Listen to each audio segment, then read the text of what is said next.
Assalamualaikum warahmatullahi wabarakatuh. Shalom, Om Swastiastu, Namo Buddhaya, Salam Kebajikan. Perkenalkan, nama saya Putri Rini Situmea dengan NIM 21050100058. Di sini saya akan menjelaskan bentuk negara dan pemerintahan. Tugas ini dibuat untuk memenuhi penugasan dari dosen pengampu, yaitu Pak Ardi Putra, dengan mata kuliah studi konstitusi. Bentuk negara. Bentuk negara secara umum dibagi menjadi dua, yaitu 1. Negara kesatuan. Negara yang sifatnya tunggal dan tidak tersusun dari beberapa negara yang memiliki kedaulatan, tidak terbagi, dan kewenangan pada pemerintah pusat. Contoh negara yang berbentuk kesatuan adalah Indonesia, Filipina, Thailand, Kamboja, Jepang. 2. Negara federasi atau serikat. Negara federasi adalah negara bersusun jamak, terdiri atas beberapa negara bagian yang masing-masing tidak berdaulat. Contoh negara yang berbentuk federasi adalah negara Amerika Serikat, Malaysia, Australia, Kanada, Meksiko, Irlandia, New Zealand, India, dan lain-lain.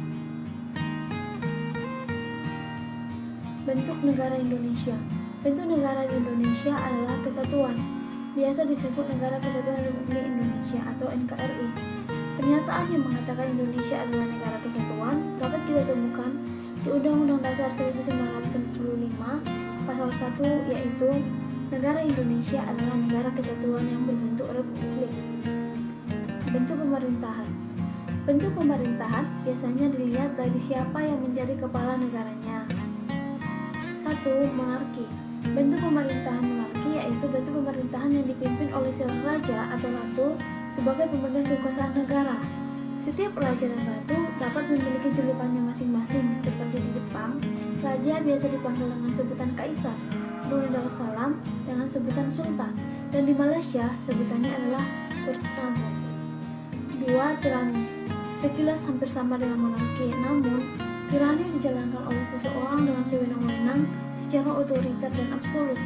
Contoh negara yang pernah menjalani bentuk tirani adalah Adolf Hitler dari Jerman dan Joseph Stalin dari Uni Soviet. Yang ketiga yaitu aristokrasi. Bentuk negara aristokrasi yaitu negaranya yang dipegang oleh beberapa orang. Orang-orang yang tersebut memiliki peran penting seperti halnya kaum cendekiawan. Pada tahun 1700-an, Prancis pernah menganut aristokrasi di mana kekuasaan yang mereka miliki ditunjukkan untuk kepentingan. Keempat, yaitu oligarki. Oligarki adalah bentuk negara yang mirip seperti aristokrasi. Namun, yang membedakannya adalah oligarki dibedakan berdasarkan kekayaan, keluarga maupun militer. Negara yang pernah menganut bentuk oligarki salah satunya adalah Afrika Selatan, yang berakhir pada tahun 1994 ketika Nelson Mandela menjabat sebagai presiden. Yang kelima, demokrasi. Demokrasi adalah bentuk pemerintahan di mana setiap warga negaranya memiliki hak yang setara dalam mengambil keputusan. Negara yang menganut bentuk pemerintahan ini salah satunya adalah Indonesia. 6. Teknokrasi. Teknokrasi adalah bentuk dari pemerintahan di mana pakar teknis mempunyai kekuasaan. Dalam teknokrasi, para pengambil keputusan akan dipilih berdasarkan beberapa jauh mereka menguasai bidang tertentu seperti insinyur, ilmuwan, dan profesional kesehatan. Yang ketujuh yaitu timokrasi. Timokrasi adalah bentuk dari pemerintahan dengan ideal tertinggi negara diatur oleh para pemimpin yang memiliki kehormatan dan kelayakan. Timokrasi ini merupakan lawan dari kepemimpinan yang berdasarkan kelas, keturunan, kekuasaan, dan hak istimewa. 8. Kleptokrasi.